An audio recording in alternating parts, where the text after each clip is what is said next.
വേദിയിലും സദസ്സിലും ഇരിക്കുന്ന എല്ലാവർക്കും എൻ്റെ വിനീത പ്രണാമം. ആദ്യമായി നന്ദി പറയുകയാണ് ഈ ഒരു അന്തരീക്ഷത്തിലേക്ക് എന്നെ ക്ഷണിച്ചതിന്.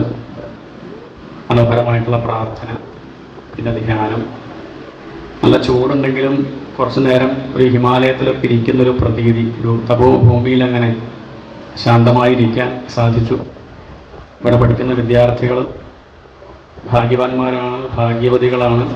ചെറിയൊരു സുഭാഷിതം ചൊല്ലിക്കൊണ്ട് അതിൻ്റെ ഒരു അർത്ഥം വ്യാഖ്യാനിച്ചും കൊണ്ട് ഉദ്ഘാടനം ചെയ്തതായിട്ട് പ്രഖ്യാപിക്കുക.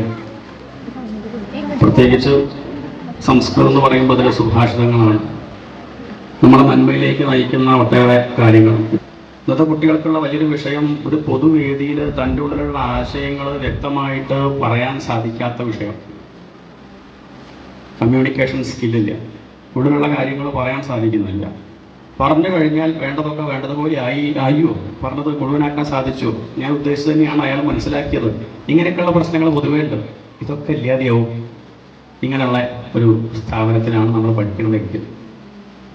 ജാഡ്യം എന്ന് പറഞ്ഞാൽ ആലസ്യം, അന്ധകാരം എന്ന് പറഞ്ഞാൽ ഇരുട്ട്, അജ്ഞാനം, അപഹ എന്ന് പറഞ്ഞാൽ ഇല്ലാണ്ടിയാക്കുക. അന്ധകാരവും അതുപോലെ നമ്മുടെ മടിയും ഒക്കെ ഇല്ലാണ്ടിയാക്കുന്നവളാണ് ആ സരസ്വതി.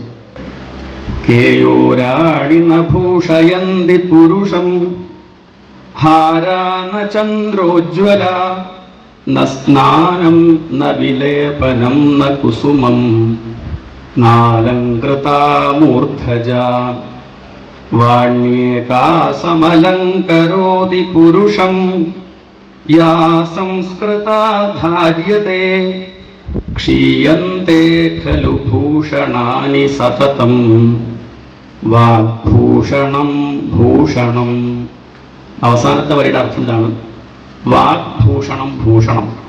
ഒരാളുടെ അലങ്കാരം അയാളുടെ വാക്കാണെന്നാണ്. ചുരുക്കം പറഞ്ഞാൽ നമ്മുടെയൊക്കെ വിലയിരുത്തുന്നത് എങ്ങനെയാണ്? ഇപ്പം എന്നെ നിങ്ങൾ വിലയിരുത്തുന്നത് എങ്ങനെയാണ്? ഞാൻ ഇട്ട കുർത്ത നോക്കിയിട്ടാണോ, ജുബ്ബ നോക്കിയിട്ടാണോ, ഞാൻ ഇട്ട മുണ്ടിന്റെ കസവ് നോക്കിയിട്ടാണോ? എങ്ങനെയാണ് വിലയിരുത്തുക? അല്ല, വേഷം നോക്കിയിട്ടല്ല. തുടക്കത്തിലൊക്കെ ഒരു പക്ഷെ അങ്ങനെ ഇരിക്കാം. അയാൾ ഇസ്തിരിട്ട ഷർട്ടല്ല ഇട്ടത്, അയാൾ വന്നത് വണ്ടി നേരെയല്ല, അയാളുടെ ചെരുപ്പ് പോലെ എന്നൊക്കെ പറഞ്ഞിട്ടായിരിക്കാം. പക്ഷെ അത് നിലനിൽക്കില്ല. സ്ഥായിയായിട്ട് നിലനിൽക്കണമെങ്കിൽ സൗന്ദര്യം കൊണ്ട് കാര്യമില്ലല്ലോ. സൗന്ദര്യമൊക്കെ കണ്ട് നമ്മൾ ഇഷ്ടപ്പെടും, കുറച്ചങ്ങോട്ട് കഴിഞ്ഞിട്ട് നമുക്ക് വേണ്ടാന്ന് തോന്നാറുണ്ടല്ലോ, ഇല്ലേ? അയാളുടെ സ്വഭാവം അറിയുമ്പം, അയാളുടെ ഗുണങ്ങൾ ശ്രദ്ധിക്കുമ്പം എന്നും നിലനിൽക്കത് മാത്രം. ആദ്യത്തെ വരി കേയോരാടിന ഭൂഷയന്തി പുരുഷം